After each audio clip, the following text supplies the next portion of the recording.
अस्सलाम वालेकुम दोस्तों, कैसे हैं आप सब। मैं ज़मीना फ़याज़ एक बार फिर आपके साथ मैं शुरू कर रही हूँ फेरी टेल पार्ट 12। मैडम, कोई फौजान साहब आज आए हुए हैं आपसे मिलने के लिए। मार्सिया दिन भर सतवी के कहने पर मैडम पर्ल के मुतालिक इन्फॉर्मेशन इकट्ठा करती रही थी और मुकम्मल इन्फॉर्मेशन इकट्ठा करने के बाद उसने सतवी को ईमेल किया था।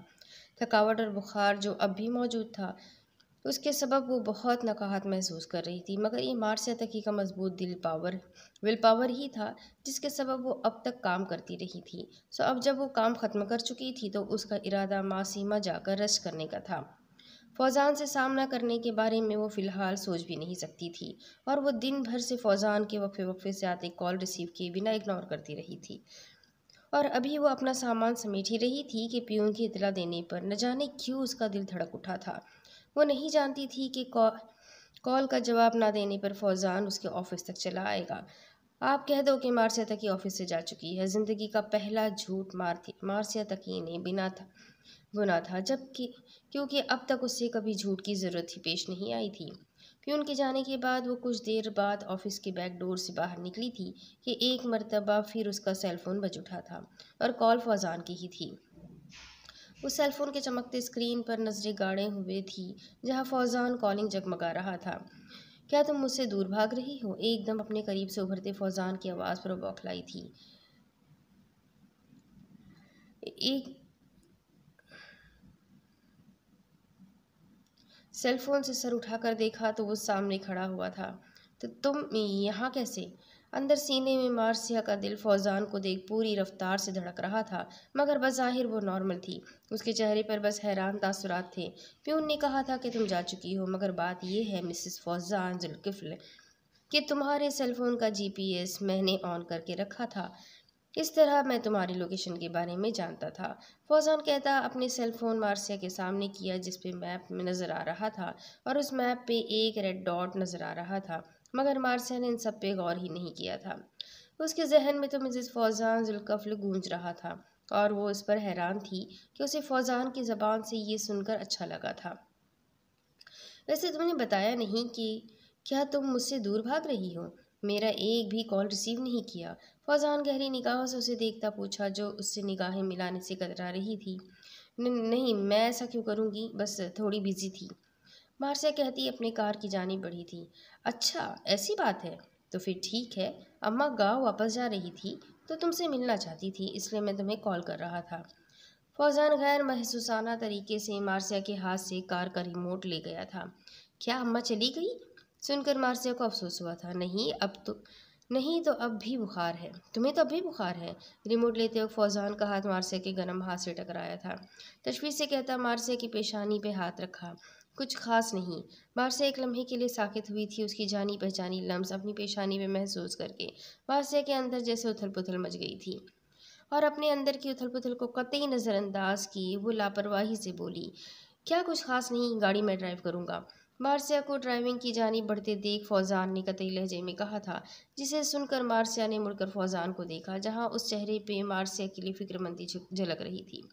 अगले ही पल वो कार की दूसरी जानिब से डोर खोल कर जा बैठी। मार्सिया को अपनी बात मानते देख फौजान एक लम्हे के लिए मुतहिर हुआ था, मगर अगले ही पल उसके लबों पे एक दिलकश मुस्कुराहट उमड़ आई थी। सियाह रात की तारीकी में मासूमा महल हमेशा की तरह अपने पूरे रोशन शान व शौकत से खड़ी थी। उसकी खूबसूरती जैसे दिन ढलने के बाद मज़ीद बढ़ जाती थी। रात के 11:30 बजे का वक्त हो रहा था जब एक सुर्ख चुगा में मलबूस साया दूसरी मंजिल में मास्टर बेडरूम में दाखिल हुआ था, जो रियाज तकी के लिए था। और आज भी सारी चीज़ें जैसी कि वैसी ही रियाज तकी के कमरे में मौजूद थी। उस सुर्ख चुगे में मलबूस सियाह साया कमरे में जैसे कुछ ढूंढ रहा था, मगर कुछ देर बाद ही वो कमरे से मायूस सा निकल आया था। अब वो अदन तकी के कमरे में घुसा था और तकरीबन आधे घंटे बाद वो साया निचली मंजिल में बशार तकी के कमरे में दाखिल होता नजर आया। ऊपरी मंजिल तो खाली थी सिवाय रजीला के कमरे के, जिसकी लाइट्स रोशन थी, अलबत्ता दरवाज़ा लगा हुआ था। सतफी यूसुफ और अदन तकी कंपनी से अभी तक लौटे नहीं थे, अलबत्ता निचली मंजिल के सारे कमरे रोशन थे और सभी अफराद यकीनन अपने कमरे में मौजूद थे। इसलिए उस साया को बशार के कमरे में भी घुसने में कोई दिक्कत नहीं हुई थी, जो अभी तक कंपनी से नहीं लौटा था। दूसरी तरफ, वहाँ क्यों सो रही हो, बेड पर जाओ। फौजान ट्रे में 2 मग लिए कमरे में दाखिल हुआ तो मार्सिया को सोफे पर लेटता देख कह उठा था, नहीं मैं यहाँ ठीक हूँ। मार्सिया फौरन बोली, कुछ ठीक नहीं हो, आधी रात में बुखार की वजह से कांपने लगोगी और फिर मुझे तुम्हें बेड पर शिफ्ट करना पड़ेगा। और फिर फौजान कहते कहते रुका था और मार्सिया को देखा जिसका चेहरा सुर्ख हो रहा था और आंखें झुकी हुई थी। क्या वो ब्लश कर रही थी? फौजान को ये मंजर बड़ा भाया था। मार्सिया, फौजान की धीमी भारी जज्बात से बोझल आवाज़ पर मार्सिया का दिल जैसे उछलकर हलक में आ गया था। मुझे नींद आ रही है। वो फौजान की जानिब देखे बिना सोफे पे सोना चाहती थी कि फौजान सोफे पे उसके पैरों के करीब आ बैठा। मैंने तुम्हारे लिए भी चाय बनाया है, फौजान ने कहते हुए एक मग मार्सिया की जानिब बढ़ाया था। मैं चाय नहीं पीती। पैरों को मजीद समेटते हुए वो बोली थी। अब भी उसने फौजान को नज़रें उठाकर नहीं देखा था। एक मरतबा ट्राई तो करो। फौजान के कहने पर मार्सिया एक निगाह फौजान को देखती मग थाम गई थी। बहुत मोहब्बत से बनाया है। फौजान का अगला जुमला सुनकर मार्सिया का हाथ बेसाख्ता कांपा था, जिसे देख फौजान के लबों पर मुस्कुराहट दौड़ आई थी और मार्सिया अपने अंदर की बदलती हालत पे सख्त हैरान थी। फौजान के लिए उसका दिल क्यों इतनी नरमी बरत रहा था? क्यों बार बार फौजान के बेईमानी से जुमलों से उसके दिल की धड़कन बढ़ रही थी, सांसें रुक जाती थी, वजूद कांप उठता था। और वो तो बहुत मजबूत थी, मगर इतनी कमज़ोर क्यों पड़ रही थी? और कमाल की बात ये थी कि उसे ये कमज़ोरी बुरी नहीं लग रही थी। ये नया नवेला सा अनजान सा जज्बा अच्छा लग रहा था। अपने अंदर के बदलते मौसम उसे एक नई मार्सिया से मुलाकात करवा रहे थे। माहौल जो कुछ देर पहले सर्द सा लग रहा था, फौजान के करीब आ बैठने पर गर्म हो गया था। वो जो कुछ देर पहले नकाहत महसूस कर रही थी, अब फौजान के करीब बैठने के एहसास के अलावा वो कुछ और महसूस ही नहीं कर पा रही थी। और फौजान, जो मार्सिया के चेहरे पे पल पल बदलते रंगों को चाय का सिप लेते हुए दिलचस्पी से देखे जा रहा था, मग खाली होने पर सेंट्रल टेबल पर रखता मार्सिया के हाथ से भी खाली मग लेकर सेंट्रल टेबल पर रख गया था। चाय कैसी थी? फौजान ने पूरी तवज्जो से मार्सिया को देखते हुए पूछा, जो पिछली मार्सिया से बहुत मुख्तलिफ नजर आ रही थी। घुटनों के गिर्द दाएं बाजू फैलाए वो सर झुकाए बैठी थी। खूबसूरत सिल्की सुनहरे खुले बाल उसके चेहरे पे गिर रहे थे। बहुत अच्छी थी, मार्सिया ने धीमी मुस्कान के साथ कहा था। मुझे चाय बहुत पसंद है, फौजान कहता अपना हाथ आगे बढ़ाकर मार्सिया के चेहरे पे गिरते बालों को समेटता कान के पीछे कर गया था, जिस पर मार्सिया के दिल की धड़कन एक मर्तबा फिर बढ़ गई थी। मार्सिया, पिछली रात के लिए मैं माफ़ी। कोई बात नहीं। वो पिछली रात के मुतालिक एक भी बात सुनना नहीं चाहती थी, जब भी फ़ौरन बात काट गई थी। यानी तुम कहना चाहती हो कि मुझसे कोई गलती सरजद नहीं हुई? सर झुकाए सुनती मार्सिया को लगा जैसे फौजान का लहजा अब की मर्तबा शरारती हुआ था। मुझे वॉशरूम जाना है। अगले ही पल वो थूक निकल कर कहती खड़ी हुई थी, जिससे वो फौजान से दूर भागना चाहती हो। क्यों भाग रही हो मुझसे? अगले ही पल उसके मुकाबिल खड़ा होता फौजान उसे बाजू से पकड़कर रोकते हुए पूछा, नहीं तो? मार्सिया ने फौरन इनकार करते हुए सर उठाकर उसे देखा, जहाँ फौजान की सी आंखों में जज्बात की ठाठे मारते समंदर को देख मार्सिया गंग हो गई थी। एक तिलिस्म था जिसने मार्सिया की आंखों को फौजान की सी आंखों से बांधा था। तो फिर मुझे क्यों ऐसा लग रहा है? मगर जानती हूँ तुम्हारा ये फरार ज़्यादा जानलेवा है। फौजान उसे अपने करीब करता जज्बात से बोझल भारी लहजे में बोल रहा था। बिलाशुबा तुम बहुत खूबसूरत हो, बहुत ज़्यादा। फौजान सर उठाए अपनी जानिब सांस रोके देखती सुनहरे बालों के हाले में मार्सिया का सुर्ख और सफ़ेद चेहरा को दोनों हाथों के प्याले में थाम गया था और धीरे से कहता हुआ उसके चेहरे पे झुका था। मार्सिया बेजान होते हुए अपने पहलू में गिरे हाथों से अपनी कुर्ती मुट्ठियों में जकड़ गई थी।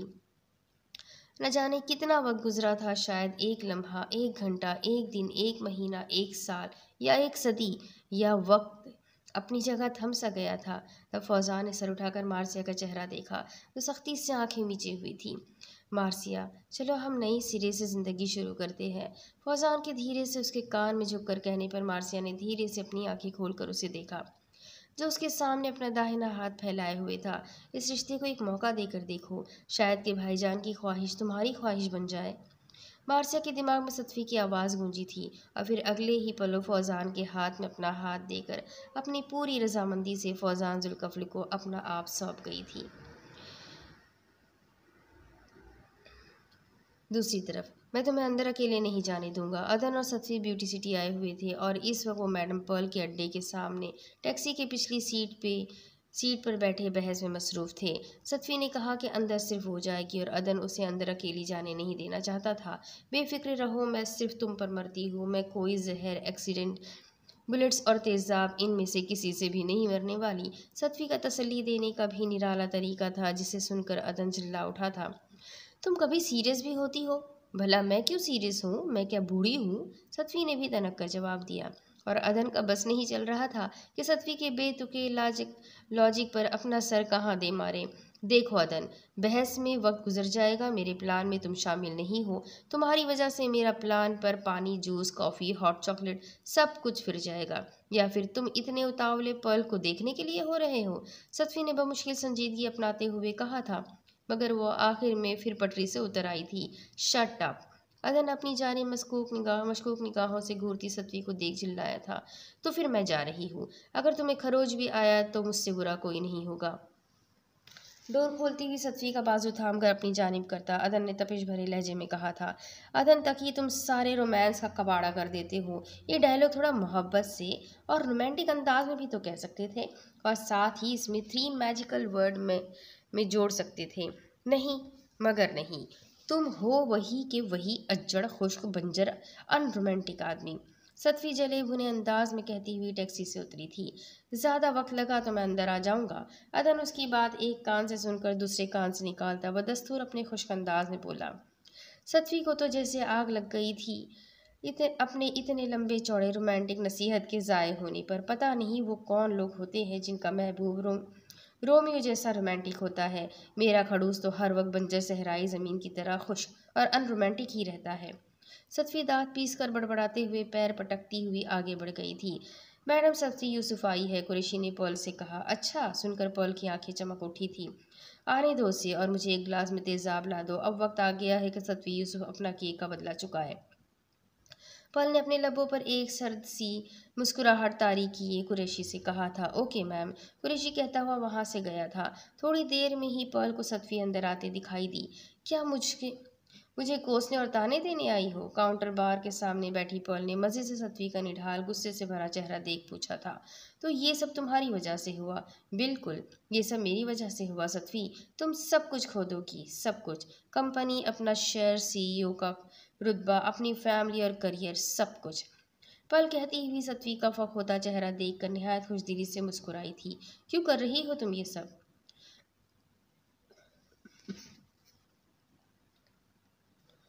अदन तकी के लिए दिल आ गया है मेरा उस पर। अगर तुम अदन तकी को छोड़ दो तो सब कुछ ठीक हो जाएगा। तुम्हें कुछ होने की ज़रूरत नहीं पड़ेगी। पल अपने हाथ में मौजूद जाम से घूंट भरती हुई सतवी का जब्त से सुर्ख पड़ता चेहरा देख कर बोली थी, मैम आपका ड्रिंक। तभी कुरैशी एक ड्रिंक का गिलास पल को थमाते हुए बोला।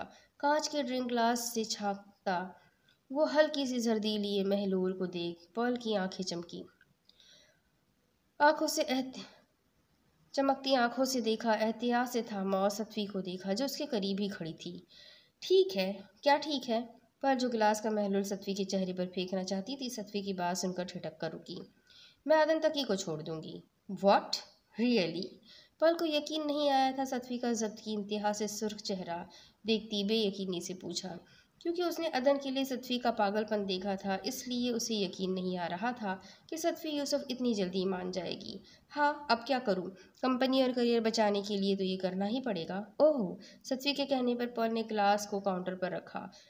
वो अब भी बेयकीनी से सतवी को देखे जा रही थी, जैसे जांच रही हो कि क्या वो झूठ तो नहीं कह रही।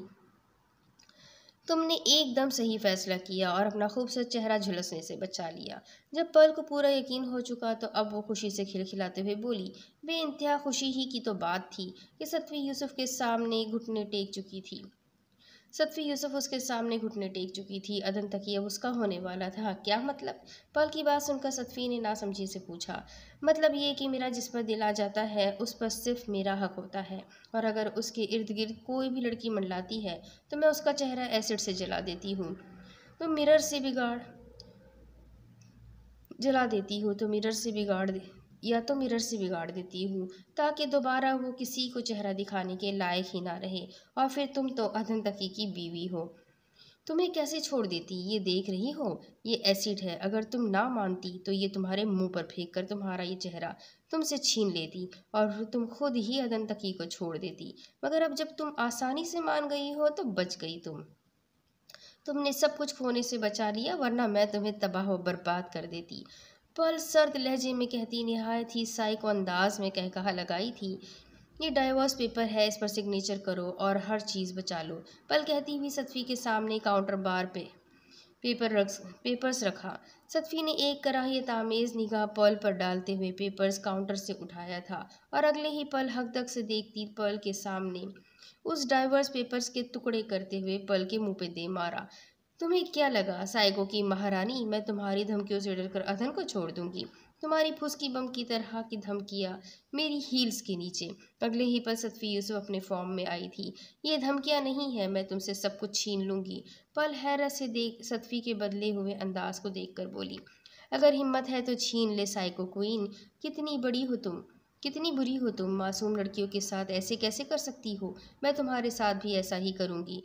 पल तैश में आती काउंटर बार से ग्लास उठाकर सतफी के मुंह पर फेंकना चाहती थी कि सतफी पल का हाथ पकड़कर मुड़ गई, जिसके सबब ग्लास पल की गिरफ्त से छूटा था और साथ ही ग्लास में मौजूद तेजाब पल के काउंटर बार पे रखे गए फाइल पर गिरा था, जिसके सबब अगले ही पल अजियत से चीख उठी थी।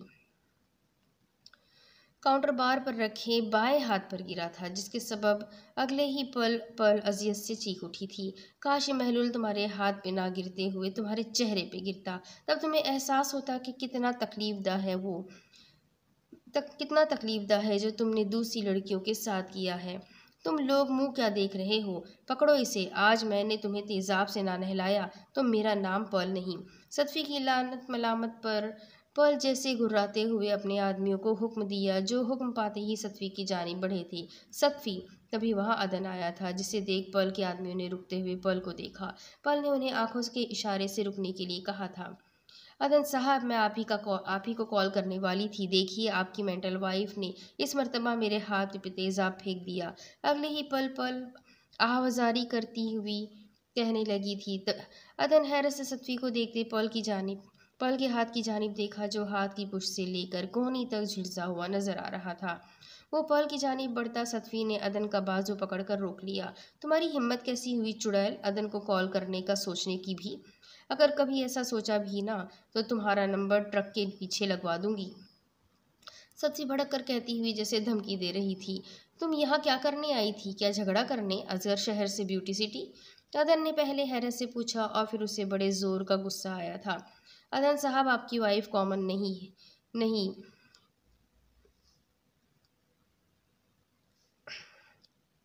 कॉमन नहीं है। मेरे चेहरे पर कॉफ़ी फेंक कर इसीलिए अभी आकर तेज़ाब फेंकने आई थी और अभी तेज़ाब फेंक दिया। वो तो अच्छा हुआ कि मेरे हाथ पे गिरा, चेहरे पे नहीं।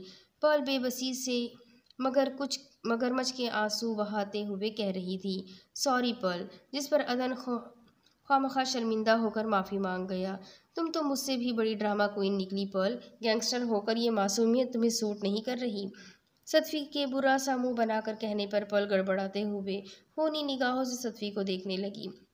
चलो यहाँ से। सॉरी पल, जल्दी से डॉक्टर को कॉल करो और ट्रीटमेंट करवाओ। अदन पहला जुमला सतफी से कहते उसका हाथ पकड़ गया था, दूसरा जुमला पल से कहता सतफी का हाथ पकड़े बाहर की जानिब बढ़ने लगा था। दरवाजे से निकलने से पहले सतफी ने निहायत जलाने वाली मुस्कुराहट से पल को देखा था और शहादत की उंगली से पहले अदन की जानिब और फिर खुद की जानिब इशारा किया, जैसे कह रही हो, अदन सिर्फ मेरा है। पल जो पहले ही बेबसी से सही सलामत सतफी को निकलता देखती रही थी, सतफी के इशारे पे जैसे भड़क उठी। आज तक कोई भी पल का दुश्मन पल के अड्डे से सही सलामत बचकर नहीं गया था, मगर सतफी यूसुफ उसे ही नुकसान पहुंचाकर सही सलामत निकल गई थी। पल को ये मार्जिन अदन की वजह से सतफी को देना पड़ा था। अनकरीब मैडम पल इस मार्जिन की बहुत बड़ी कीमत लेने वाली थी सतफी यूसुफ से। दूसरी तरफ मार्सिया तकी के लबों पर एक खूबसूरत अलवही मुस्कुराहट थी, जिसने मार्सिया को पहले से ज़्यादा खूबसूरत कर दिया था, और ये मुस्कुराहट उसकी सुबह आँख खुलने से मौजूद थी, लम्हा भर के लिए भी लबों से जुदा नहीं हुई थी। बेड पर औंधे मुंह सोए, कांधे तक ब्लैंकेट ओढ़े, फौजान पर एक निगाह डाली, जिसके सबब उसके लबों पर मौजूद मुस्कुराहट गहरी हुई थी। और फिर अगले ही पल किचन में जाने के लिए वो कमरे से बाहर निकल आई थी। उसका इरादा आज अपने हाथ से फौजान के लिए ब्रेकफास्ट बनाने का था। फौजान को आलू और चीज़ वाला पराठा बहुत पसंद है। उसके दिमाग में अम्मा की आवाज़ गूंजी थी, जिसके सबब अगले ही पल वह अपने फुल स्लीव्स की आस्तीन फोल्ड करती हुई पराठा बनाने के लिए तैयार हो गई थी। 3 घंटे बाद पराठे से कुछ मिलती जुलती शक्ल का परा मिलती जुलती शक्ल के 2 पराठे वो डाइनिंग टेबल पर रख गई थी, और साथ ही उसने मुड़कर चाय की केतली में नज़र डाली, जहाँ चाय उबल रहा था, जिसे वो दम पे रखे हुए थी। पिछले कुछ दिनों में उससे पता चला था कि फौजान को ज़्यादा देर तक उबली हुई चाय बहुत पसंद है। उसने ज़िंदगी में पहली मर्तबा पराठा और चाय बनाया था, बहुत मुश्किल से ही सही, और उसे ये करना अच्छा लग रहा था। अलबत्ता इस चक्कर में उसने किचन का और अपना बुरा हाल कर लिया था। वो वाइट सलवार कमीज़ पर सुर्ख दुपट्टा लिए हुए थी। वाइट शलवार कमीज़ का हशर नशर हो चुका था, और उसके कमर तक आते खूबसूरत स्टेप कर सुनहरे रेशम जैसे बाल, जो हमेशा हाई पोनीटेल में लहराते रहते थे, इस वक्त जूड़े में कैद हल्का सा गर्दन पर लुढ़क आया था। जूड़े में कैद बालों से बहुत सारी लटें उसके चेहरे के गिर्द झूल रहे थे। मार्सिया का सुर्ख और सफ़ेद चेहरा भी जगह जगह मैदा और आटा लगा हुआ था। वो इन सब से बेपरवाह खुशी खुशी टेबल पर सजा नाश्ता देख रही थी कि तभी वो फौजान की आवाज़ पर पलटी थी। मार्सिया, जी फौजान। वो पूरे दिल से फौजान की जानी मुतवज्जा हुई थी, मगर वहाँ फौजान के साथ खड़ी एक खूबसूरत और स्टाइलिश लड़की को देख ठिठकी थी, जो ब्लू जीन्स पर घुटनों से कुछ ऊपर तक आता सफ़ेद टॉप पहने हुए थी। उसके शोल्डर कट बाल पुश्त पर और कुछ सामने मौजूद थे, कानों में बड़े बड़े से इयररिंग्स मौजूद थे, और उसकी शख्सियत में सबसे नुमाया सुर्ख होते होंठ थे। और तफसीली जायज़ा लेने के बाद मार्सिया ने फौजान को सवालिया निगाहों से देखा था। ये मेरी फौजान मुतारिफ़ करवा रहा था कि वो खुद बीच में फौजान का जुमला उचकती हुई कह रही थी, मैं फौजान की एकदम क्लोज़ वाली फ्रेंड हूँ, इतनी क्लोज़ कि तुम ना होती तो हम शादी कर चुके होते, है ना फौजी? जमरत ने मार्सिया से हाथ मिलाते हुए कहा, साथ मुस्कुराते हुए फौजान की जानिब देख तस्दीक भी चाही थी, जिसने मुस्कुराते हुए इस बात में सर हिलाया था। अचानक ही मार्सिया को अपने दिल की गहराई में एक अनजाना सा दर्द महसूस हुआ, जो धीरे धीरे उसके सारे वजूद को लिपट में ले रहा था। ये दर्द कैसा था, क्यों था, किस लिए था? मगर वो मार्सिया तकी थी। उसके अंदर क्या बीत रही थी, उसके ज़ाहिर से पता लगाना नामुमकिन था। बस सपाट तासुरात से वो ज़मरत को देखे गई, और ज़मरत, जो मार्सिया के चेहरे पे हसद के तासुरात देखना चाहती थी, अपनी नाकामयाबी पर एक और तीर अपनी तरकश से निकाल दी, कमान में तीर खींच कर छोड़ा।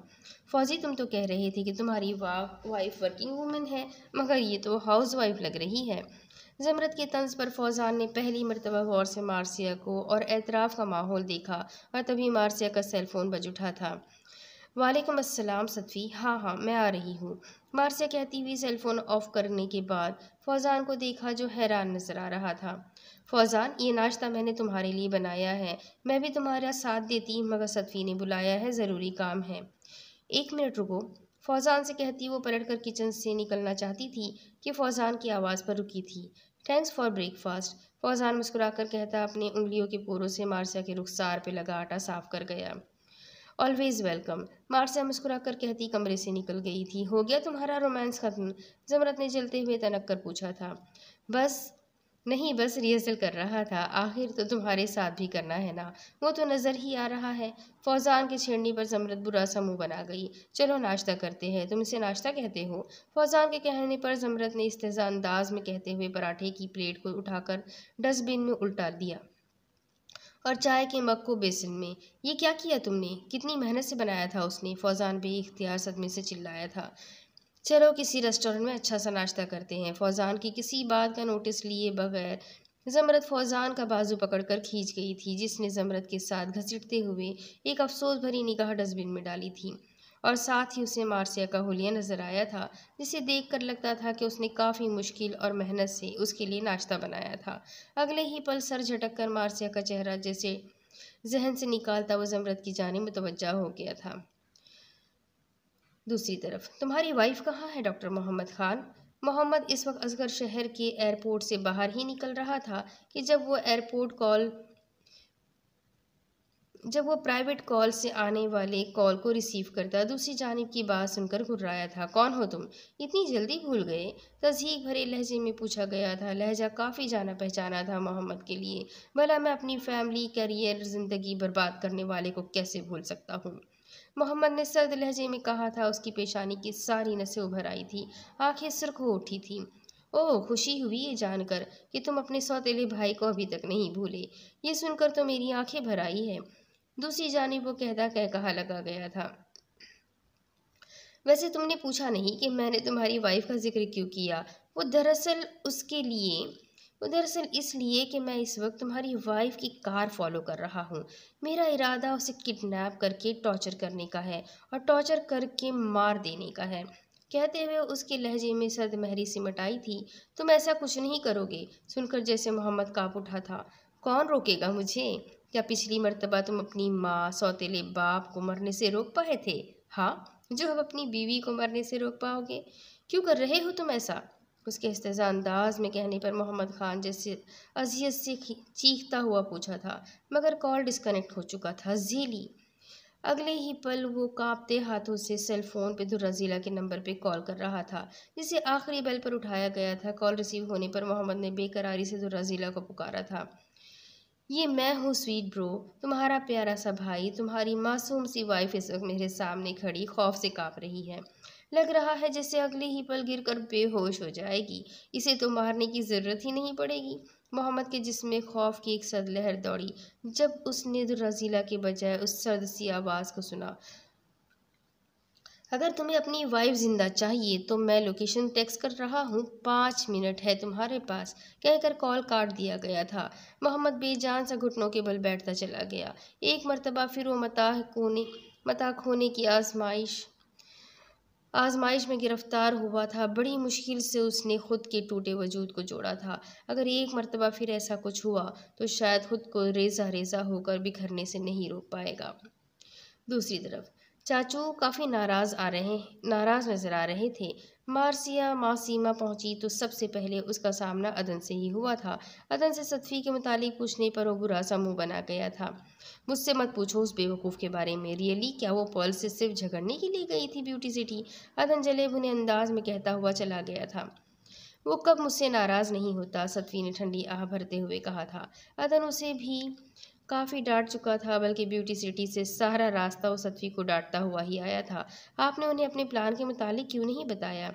क्योंकि मुझे उसे सरप्राइज़ देना था। सतफ़ी मुस्कुराई थी। दूसरों को हैरान करने के चक्कर में आप अच्छे भले इंसान का दिमाग ख़राब कर जाती है। चले, दे मेरा कैमरा। मार्सिया कहती हुई सतफ़ी की ऐनक की जानिब इशारा की, जिस पर सतफ़ी अपना सियाह गोल्ड फ्रेम का ऐनक उतारती उसके किनारे पे लगा बटन निकालकर मार्सिया को थमाया। वो पल के पास जाने से पहले मार्सिया से कैमरा ले गई थी। सब कुछ रिकॉर्ड किया ना तुमने? बिल्कुल, आपके रोमांटिक स्पीच तक जो आप चाचू को दे रही थी। सतफ़ी के पूछने पर मार्सिया शरारत से बोली, इसे भी इंटरनेट पर डाल देना।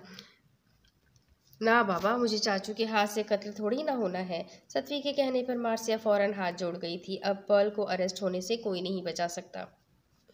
मार्सिया कैमरा देखती मुस्कुराई थी।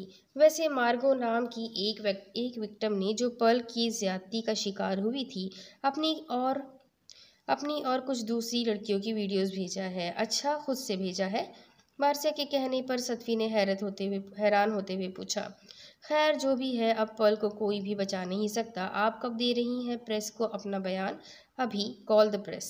सतवी के कहने पर मार्सिया सर हिलाती सेल फोन का नंबर डायल करने लगी थी।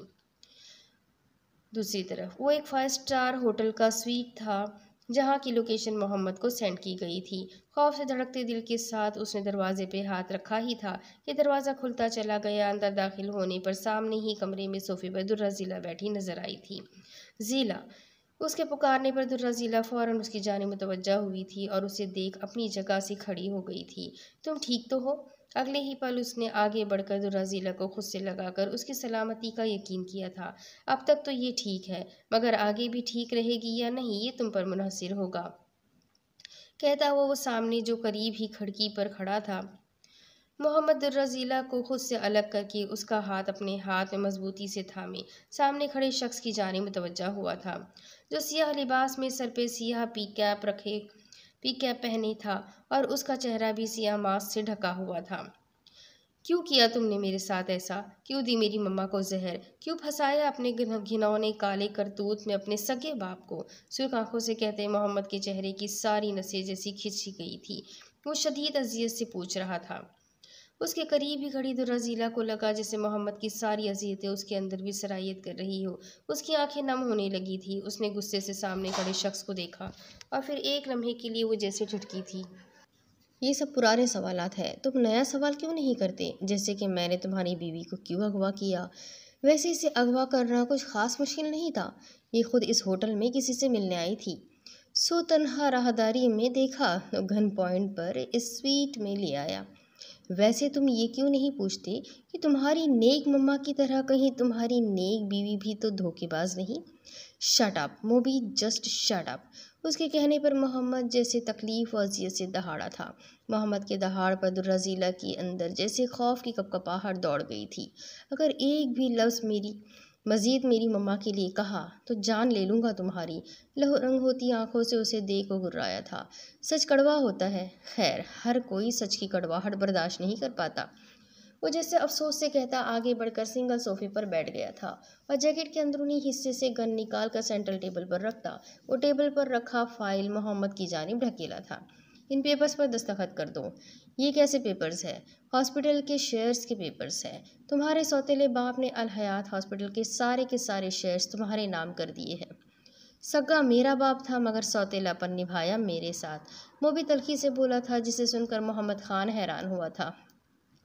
मैं नहीं करूँगा दस्तखत। तो फिर तुम्हारी बीवी मरेगी। अब यही रह गई है ना तुम्हारे पास, इकलौता रिश्ता। मोहम्मद के कहने पर उसे जैसे निहायत मज़े से उसे देखा था। इससे पहले मैं तुम्हें मार दूंगा, मोहम्मद कहते हुए सराह से आगे झुककर मोबी के सामने पड़ा गन उठा लिया था और अब उससे निशाने की जद पे सर्द लहजे में बोला, अब तुम जिंदा नहीं बचोगे। तुम्हें क्या लगता है इस तरह तुम अपनी बीवी को बचा लोगे? बिल्कुल भी नहीं। तुम्हारी इन्फॉर्मेशन के लिए बता दूं कि अभी थोड़ी देर पहले तुम्हारी बीवी ने मुझसे पानी मांगा था और मैंने पानी में घोल कर उसे जहर दे दिया था। अब मैं ठहरा जहरीला इंसान, इसलिए मैं हर दूसरे बंदे को जहर ही दे सकता हूँ। नहीं। मोबी की बात सुनकर मोहम्मद के हाथ से गन छूट कर गिरा था। उसने अपने साथ खड़ी दुर्रज़ीला को देखा, जिसका चेहरा कवर था मगर नकाब से झांकती ब्राउनिश आंखों में फैलता खौफ साफ नजर आ रहा था। क्या तुमने इसका दिया हुआ पानी पिया? मोहम्मद ने दुर्रज़ीला को दोनों हाथों से पकड़कर दहशतज़दा होते हुए पूछा था, जिस पर दुर्रज़ीला अपनी गर्दन हिला गई थी। ऐसा क्यों किया तुमने? मोहम्मद चीखते हुए उसे खुद से लगा गया था। वैसे मेरे पास इस जहर का एंटीडोट है।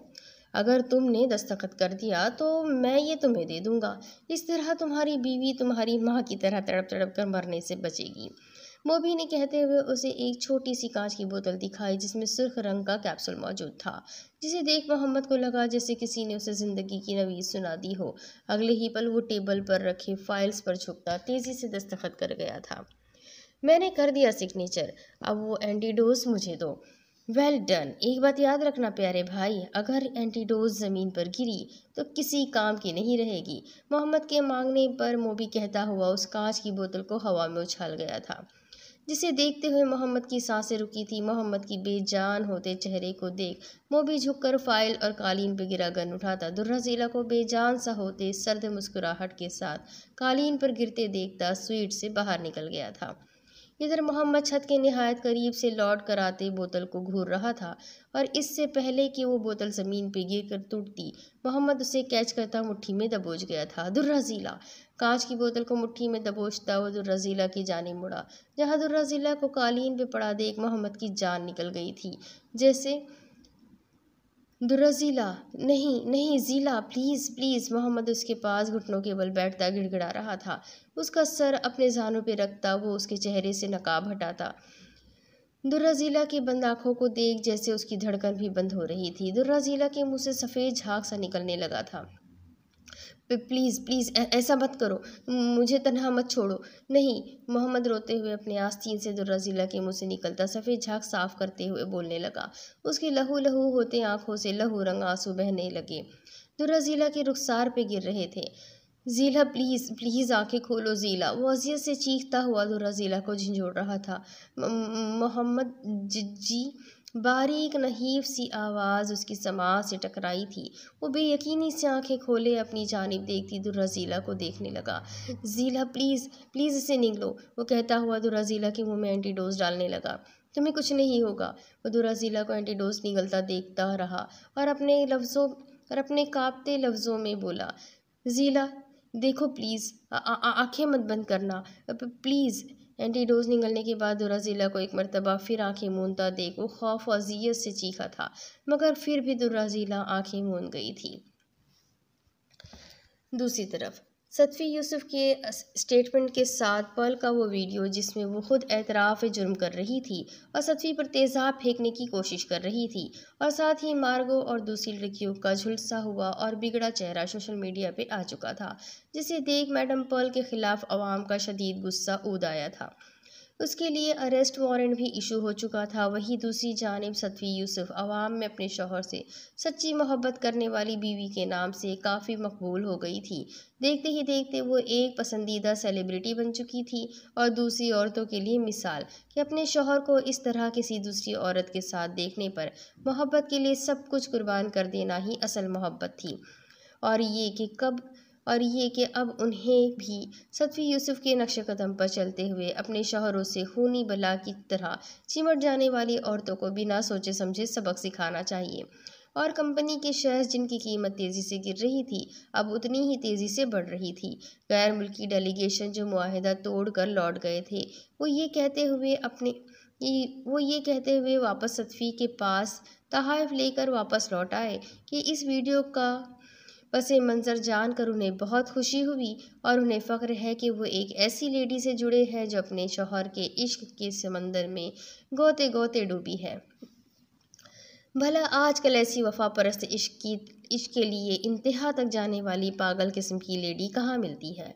गर्ज ये कि एक मर्तबा फिर सतफ़ी यूसुफ ने पूरे गेम का नक्शा पलटते हुए अपने दुश्मनों को धूल चटा दिया था और इस तरह उनकी कंपनी को काफ़ी फ़ायदा भी हुआ था। न सिर्फ शेयर्स की कीमत पहले से बढ़ गई थी, बल्कि सतफ़ी यूसुफ के मशहूर होने की वजह से कंपनी भी काफ़ी मशहूर हो गई थी, जिसके सबब सारे गैर मुल्की कंपनी जैसे CEO सतफ़ी यूसुफ के साथ काम करने के लिए मरे जा रहे थे। सतफ़ी यूसुफ जादूगर का जादू एक मर्तबा फिर सर चढ़कर बोल रहा था और अदन तकी अपने आखिरी हद तक अनजान रहने और बेवकूफ़ बनने पर सख्त तैश में आया हुआ था। मीडिया, कंपनी के स्टाफ, शेयर्स होल्डर्स और अपने नए नवेले फैंस से वाहवाही समेटती सतफ़ी यूसुफ जानती नहीं थी कि जिसके इश्क के चर्चे करके वो मशहूर हुई थी, उस शख्स का उसका सख्त पीरियड लेना था। कुछ शौक़ से यार फ़कीरी था, कुछ इश्क ने दर्द रोल दिया, कुछ शहर दे लोग दी जालिम सुन, कुछ सानो मरंदा शौक़ दिसी। अच्छा ये बताओ मेरे लिए हार्ट कैसे अरेंज किया था? वो मैंने एक डार्क वेबसाइट से हासिल किया था। कितनी कीमत पर? वो कीमत अभी तक अदा नहीं की। व्हाट? जानती भी हो इसका मतलब क्या है? कि वो कीमत के तौर पर किसी भी चीज़ को तलब कर सकता है, किसी की जान तक। इसका मतलब ये भी तो हो सकता है ना कि वो कोई अच्छा इंसान हो जब भी उसने कीमत नहीं दी। वाह सतफ़ी यूसुफ वाह, तुम्हारी अकल को साथ सलामी पेश करने को मन करता है। गैर कानूनी काम करने वाले कब से अच्छे इंसान बन गए। कुछ सजन कसर ना छोड़ी सी, कुछ जहर रकीबा घोल दिता। ये तुम्हारी वाइफ में इतना घमंड किस बात का है? हाँ, क्या कोई घर आए मेहमान के साथ इस तरह बर्ताव करता है? वो मुझे इस तरह नज़रअंदाज कैसे कर सकती है? ज़मरत भड़कते लहजे में फौजान से कह रही थी। मार्सिया की मशहूर ज़माना इग्नोरेंस ने ज़मरत को आग लगा दी थी। वो ऐसी ही है। फौजान गर्दन उचकाए बेबसी से बोला, मगर मैं ये बर्दाश्त नहीं करूँगी। समझा दो अपनी वाइफ को।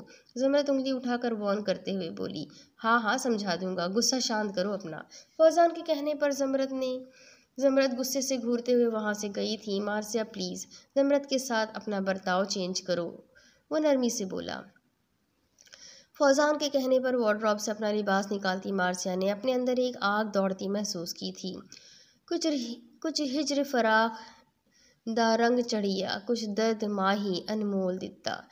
तुमने सही कहा था, ज़ीला की हम दोनों को आखिर में अलग होना ही है, हम साथ नहीं रह सकते। मैं तुम्हें अपनी वजह से खोने का रिस्क नहीं ले सकता। असगर पाशा ने सही कहा था, अंधेरों से उजाले में लौटना इतना आसान नहीं होता। मोहम्मद हॉस्पिटल के बेड पे आंखें बंद किए लेटी दुर्रजीला से धीमे लहजे में कह रहा था। उसकी आंखें नम थी। अपना ख्याल रखना, कहता हुआ उसने झुककर दुर्रजीला की पेशानी चूमी थी।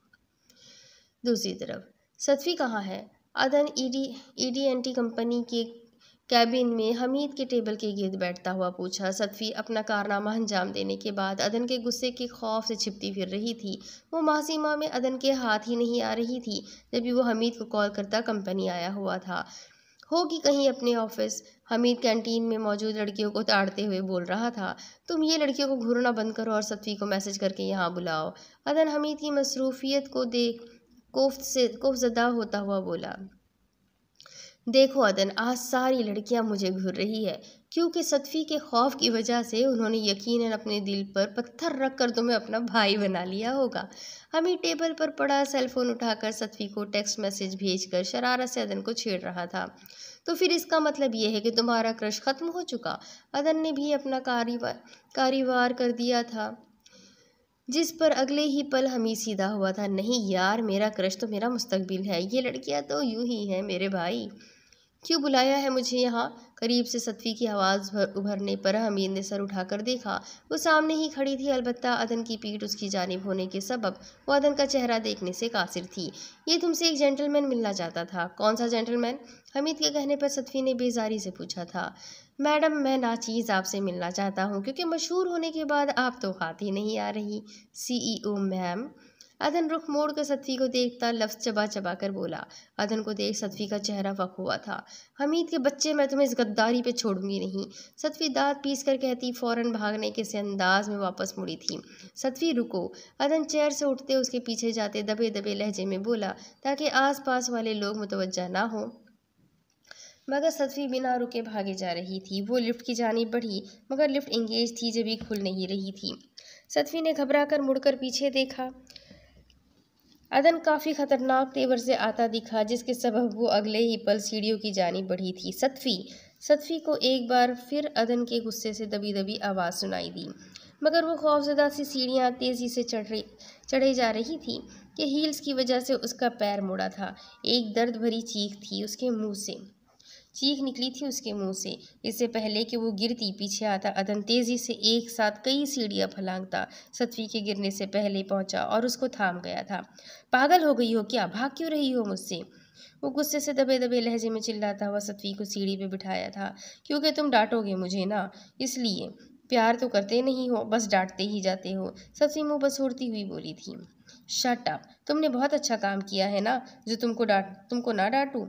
अदन जो एक स्टेप नीचे बैठता सतफी के हील में मकीस सुर्ख सफ़ेद पैर से हील उतार रहा था, बुरी तरह घुर्राया, जिस पर सतफी मुंह बना गई थी।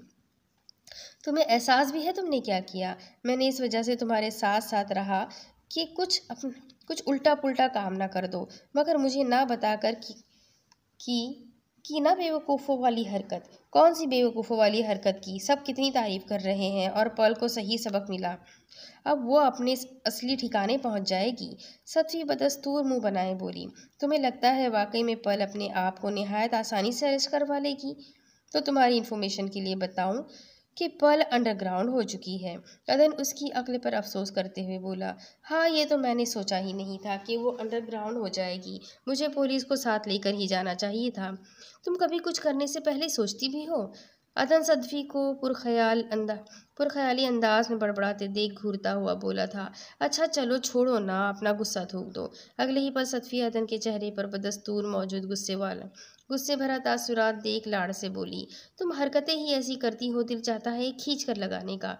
अदन सतफी का पैर अच्छे से चेक करने के बाद कि कुछ खास चोट नहीं आई थी, खड़ा होता हुआ बोला, जिस पर सतफी मुँह लटका गई थी। अब पल तुम्हें नुकसान पहुँचाने के तरीके ढूंढेगी, सो बी केयरफुल। ऐसी प्लानिंग करती ही क्यों हो जो एक नए मसले को पैदा कर दे। कहते हुए अदन को फिर से जोरों का गुस्सा आया। अच्छा ये बताओ, मेरे लिए हार्ट कैसे अरेंज किया था? अदन अब की मर्तबा बगौर उसे देखता हुआ पूछा, जो उसका सवाल सुनकर एक लम्हे के लिए चौंकी थी और उसके चेहरे पे साया सा छाया था। साथ ही अदन के कान में फौजान की आवाज़ गूंजी, तुम्हारे हार्ट लेने का कोई रिकॉर्ड मौजूद नहीं है। इसका मतलब ये है कि भाभी ने कोई गैर कानूनी तरीका इख्तियार किया है। असली परेशानी उसे फौजान के फौजान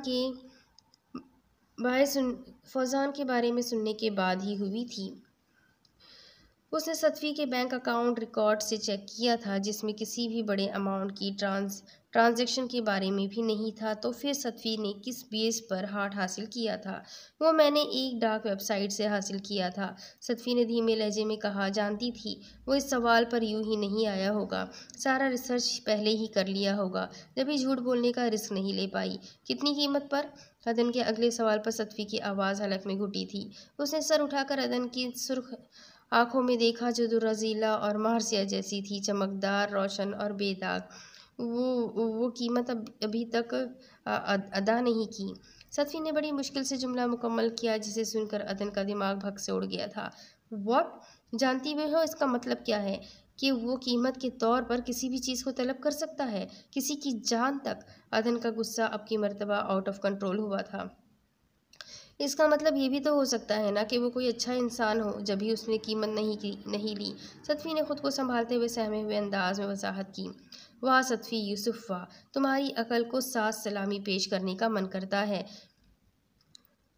गैर कानूनी काम करने वाले कब से अच्छे इंसान बन गए। अदन की तंज भरी गुर्राहट पर वो लाजवाब होते हुए फिर से मुंह लटका गई। जानती थी कि अब इस पर भी एक लंबी चौड़ी डांट भरी लेक्चर सुनना होगा।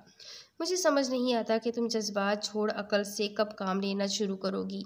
लेक्चर के आखिर में अदन ने अपना पसंदीदा जुमला दोहराया था, जिसे सतफी ने बुरा सा मुंह बनाए सुना था। पता नहीं अब वो कौन सी डिमांड करने वाला है। अदन गुस्से से बड़बड़ाते हुए वापस जाने के लिए पलटा था। अदन का पुश दे को यही नहीं कह पाई कि वो डिमांड कर चुका था, जिसे सुनकर सतफी यूसुफ की सारी जिंदगी डोल गई थी। दूसरी तरफ मार्सिया बाहर से आती सीधा किचन में गई थी। फ्रिज से पानी का बोतल निकालती, वो काउंटर पे गिलास रखती, उसमें पानी उंडेल रही थी कि जब भी उसकी निगाह डस्टबिन में गई, जहां आलू चीज़ पराठा ऊपर ही पड़ा नजर आ रहा था। क्या उसने खाए बिना ही से डस्टबिन में डाल दिया था? एक दुख सा महसूस हुआ तो मार्सिया को अपने अंदर। वो बिना पानी पिए ही किचन से निकल आई थी। शायद अच्छा नहीं बना होगा, इसलिए फेंक दिया, उसके अंदर की हकीकत पसंद लड़की ने कहा। ऐसा भी क्या, पहली मर्तबा इतनी मोहब्बत इतनी मेहनत से बनाया था, इस तरह डस्टबिन में तो ना फेंकना था। अब की मर्तबा मार्सिया के अंदर एक नई आवाज़ गूंजी थी। ये उस लड़की की आवाज़ थी जो हर लड़की में मौजूद होती है, जो हकीकत पसंदी से बहुत दूर होती है और ख्वाब देखती है, जो लॉजिक से ज़्यादा मोहब्बत के मैजिक पर यकीन रखती, जिसे मार्सिया ने बहुत पहले थपक थपक के सुला दिया था।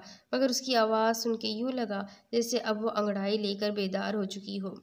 जब फौजी तुम्हारी हाथ का बना खाता नहीं है तो क्यों बनाती हो? जानती हो उसने वो सब डस्टबिन में डाल दिया है। फिर हमने बाहर जाकर ब्रेकफास्ट किया। बाहर से एंटर करती लाउंज में मार्सिया को देख जमरत निहायत ही नहवत से कहा, जिस पर मार्सिया एक सर्द निगाह डालती बिना कुछ कहे अपने कमरे की जानिब बढ़ गई थी। तुम्हें क्या हुआ? बाहर से आता फौजान जमरत को सदमे स्टेच्यू बना खड़ा देख हैरत से बोला, ये तुम्हारी वाइफ में इतना घमंड किस बात का है? क्या कोई घर आए मेहमान के साथ ऐसे बर्ताव करता है? वो मुझे इस तरह नज़रअंदाज कैसे कर सकती है? जमरत भड़कते लहजे में फौजान से कह रही थी। मार्सिया की मशहूर ज़माना इग्नोरेंस ने जमरत को आग लगा दी थी। वो ऐसी ही है, फौजान गर्दन उचकाए बोला, मगर मैं ये बर्दाश्त नहीं करूँगी। समझा दो अपनी वाइफ को, जमरत उंगली उठाकर वॉर्न करते हुए बोली। हाँ समझा दूंगा, पहले गुस्सा शांत करो अपना। फौजान के कहने पर जमरत गुस्से से उसे घूरते हुए पैर पटकते वहां से भाग चली गई थी। मार्सिया प्लीज़ जमरत के साथ अपना बर्ताव चेंज करो, नरमी लाओ। फौजान के कहने पर वार्डरोब से अपना लिबास निकालती मार्सिया ने अपने अंदर एक अनदेखा आग दौड़ता महसूस किया। हर चीज़ अपनी जगह फौजान साहब, भले ही मैंने तुम्हारा साथ कबूल किया है तो इसका मतलब ये नहीं है कि मैं हर ऐरे गैरे की बातों को बर्दाश्त कर लूँ। मैंने पहले भी कहा था कि जो जैसा करता है मैं उसके साथ वैसे ही करती हूँ। मुझे अपनी इज्जत नफ्स हर चीज़ से ज़्यादा अहम है। मार्सिया का सपाट लहजा और पुराना अंदाज फौजान को हमेशा की तरह सुलगा गया था। तुम ये कहना चाहती हो कि हर चीज़ से अहम तुम्हारे लिए तुम्हारी नाम निहाद इज्जत है? फौजान ने सुलगते हुए लहजे में पूछा था। अब तुम इसे जो चाहे मानी पहनाओ। मार्सिया को फौजान का लहजा न जाने क्यों मार्सिया को बुरा लगा था। अब की मर्तबा धीमे लहजे में कहती वो वॉशरूम की जानिब बढ़ी कि फौजान उसे बाजू से पकड़कर रोक गया। सही कहा, मैं जो चाहे अंदाज़ा लगाऊं, मगर तुम्हें इससे कोई फ़र्क नहीं पड़ता। बात यह है ना मार्सिया बीबी कि कुछ लोग कभी नहीं बदलते। मुझे लगा तुम पहले से बदल गई हो, पत्थर से इंसान बन गई हो। फौजान का लहजा एहानत और तज़हीक भरा था। अगर इंसान बनने का मतलब अपनी तज़लील को भी बर्दाश्त करने का नाम है तो मैं पत्थर बने रहना ही पसंद करूँगी। फौजान का लहजा मार्सिया को ज़िल्लत से दो चार लग कर रहा था। जब भी वो भी चीख उठी तो फिर बनी रहो पत्थर और पूछती रहो अपनी अना को। फौजान नागवारियत भरी बरहमी से कहता मार्सिया का बाजू झटके से छोड़ता कमरे से बाहर निकल गया था। और मार्सिया हमेशा की तरह फौजान की बातें किसी गैर अहम फ़र्द का बकवास समझकर झटकना चाहती थी कि इस मर्तबा झटक नहीं पाई। एक नई तर्ज की दर्द व अजियत से वो रोशनास हो रही थी जो अब तक की सारी अजियतों से ज़्यादा तकलीफदा और कर्ब आमेज़ था। और ना ही इस मर्तबा हैरान होते हुए अपनी आंखों से आंसुओं को बहने से रोक पाई थी। कोई उसके अंदर चीख चीख कर कह रहा था कि वो जिस सफ़र पर चल पड़ी है वो अब तक की सबसे जानलेवा और ख़तरनाक सफ़र था। इसमें ज़िंदा बच जाने वाले भी अमूमन मुर्दा वजूद रह जाते हैं।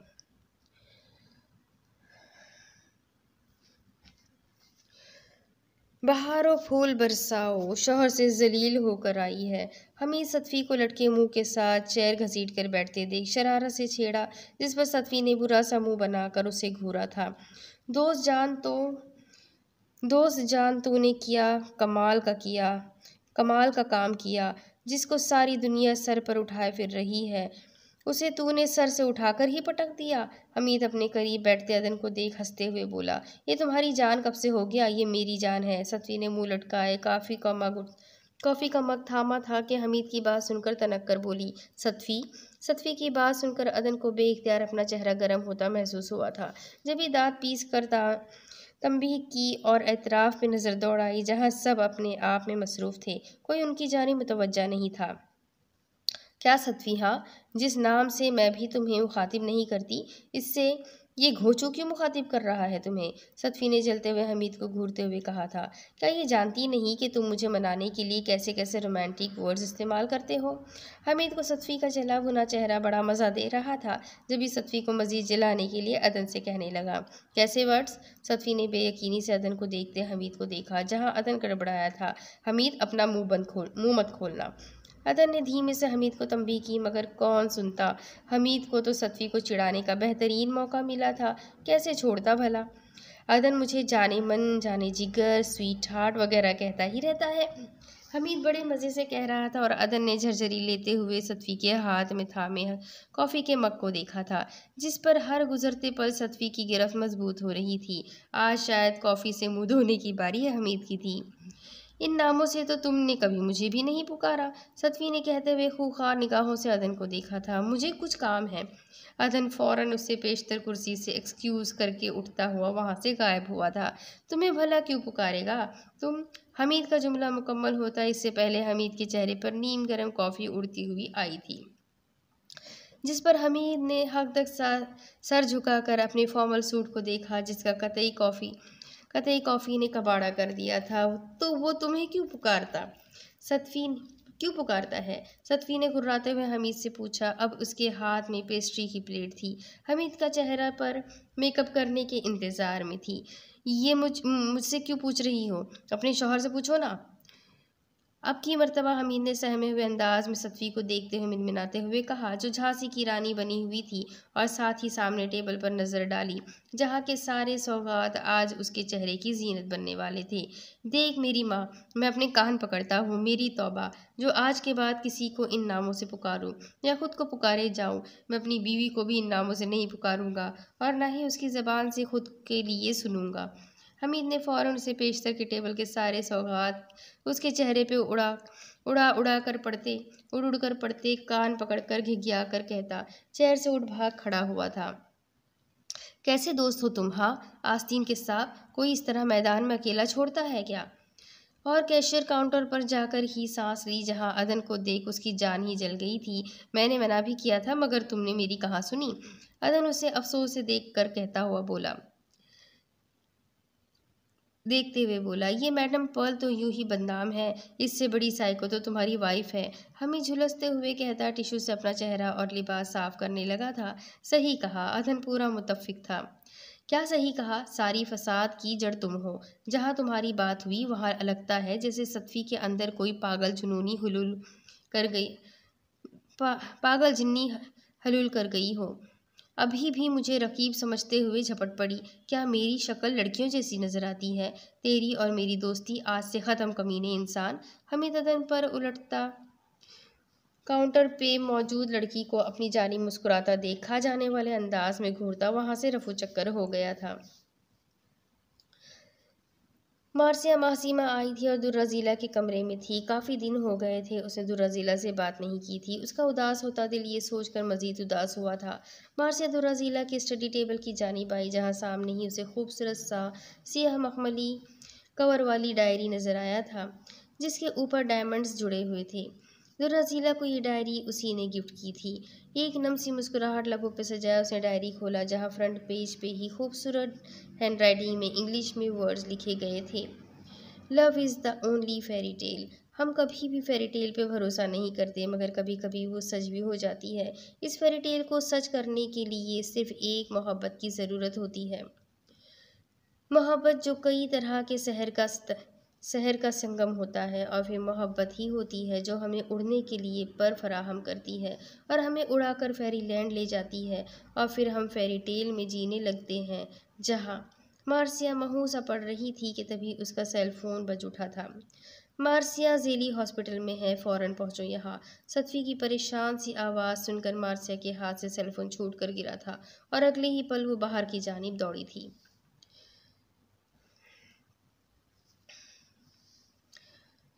खाला जानी, वो कहाँ है? कहाँ है वो? उन्हें बुलाए प्लीज़। वो कह रहे थे मैंने सही कहा कि हमें अलग होना है। नहीं होना है मुझे अलग। प्लीज़ बुलाए ना खाला जानी उन्हें। वो आ जाएगा ज़ेली, तुम रोना तो बंद करो।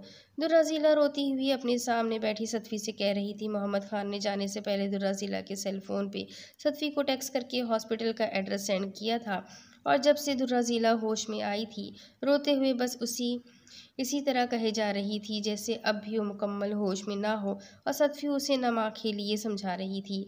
वो नहीं आएंगे खाला जानी, वो नहीं आएंगे। दुर्राज़ीला रोती हुई नफ़ी में सर हिलाती हुई बोली, मैं मोहम्मद को कान पकड़कर खींच लाऊंगी, बस तुम पहले इस तरह रोना बंद करो।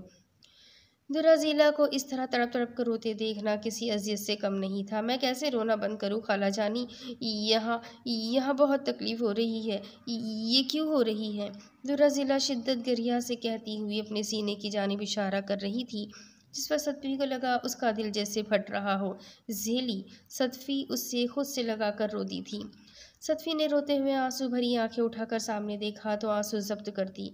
मार्सिया को देख वो मज़ीद दुखी हुई थी। मार्सिया जब्त के बावजूद रुखसार पे बह आए आंसुओं को उंगलियों के पोरों से बेदर्दी से समेटती उलटते कदमों वापस जा रही थी। फौजान, मैंने तुम्हें एक नंबर टेक्स्ट किया है, उसकी लोकेशन सेंड करो मुझे। एक भड़कती आग थी उसके लहजे में, जिसे दूसरी जानिब मौजूद फौजान भी साफ महसूस कर गया था। दूसरी तरफ मैडम पर्ल, बशार तकी साहब आपसे बात करना चाहते हैं। कुरैशी रॉकिंग चेयर में मुसलसल झूलती पर्ल को खौफ से अटकते हुए बोला था, मुझे अब किसी से बात नहीं करनी, किसी के कोई प्लान पर अमल नहीं करना। मेरा अब सिर्फ एक ही प्लान है, और वो कि अब मुझे सत्फ़ी यूसुफ की मौत देखनी है, बस। मैडम पर्ल ने बदस्तूर रॉकिंग चेयर पे झूलते हुए कहा था। उसके लहजे में एक वहशत थी, महसूस की जाने वाली दीवानगी थी, नफ़रत भरी दीवानगी। मैंने तुम्हें सत्फ़ी यूसुफ का वीक पॉइंट ढूंढने के लिए कहा था, कुछ मिला भी या नहीं? पर्ल की गुर्राहट पे कुरैशी काँप उठा था और साथ ही पर्ल के सामने मौजूद ग्लास टेबल पे रखे गन को देखा। नहीं मैडम, कुछ भी वीकनेस नहीं है सिवाय अदन तकी के। उसके अलावा बोलो। पर्ल पहले से भी ज़्यादा साइकी अंदाज में घुर्राई थी। एक अजीब बात पता चली है सतफ़ी यूसुफ़ के बारे में, वो ये कि सतफ़ी यूसुफ़ को हाइड्रोफोबिया है। पल के घुराने पर कुरैशी जल्दी जल्दी से कहने लगा था। हाइड्रोफोबिया? पल का हिलता रॉकिंग चेयर रुका था। ये तो कमाल की न्यूज़ है कुरैशी, तो सतफ़ी यूसुफ़ की किस्मत में डूब कर मरना लिखा है। पल चमकती आंखें लिए कहती कुरैशी को देखी थी और कहा लगाया था। बिखरे हुलिये और बिखरे बालों वाली पल इस वक्त वाकई कोई बहुत बड़ी साइको लग रही थी, जिसे देखना रोंगटे खड़े कर देने के बराबर था। मैडम पल सतफ़ी यूसुफ़ की नफ़रत में पागल हो चुकी थी। क्यों ना होती, वो सतफ़ी यूसुफ़ से सब छीनना चाहती थी, मगर उल्टा उसने ही उससे सब छीन लिया था। बशार ने सही कहा था कि सतफ़ी यूसुफ़ उसे घुटनों पे ले आएगी, और सतफ़ी यूसुफ़ ने ऐसा ही किया था। अदन तकी की मोहब्बत से ज़्यादा गहरी सतफ़ी यूसुफ़ से नफ़रत ठहरी, जिसे वो पहली फुर्सत में मरता हुआ देखना चाहती थी। अब इसके आगे की कहानी मैं आपको अगली किस्त में सुनाती हूँ कि आगे क्या होगा। ये जानने के लिए मेरे साथ बने रहें। अगली किस्त में फिर मिलेंगे, तब तक के लिए अल्लाह हाफ़िज़।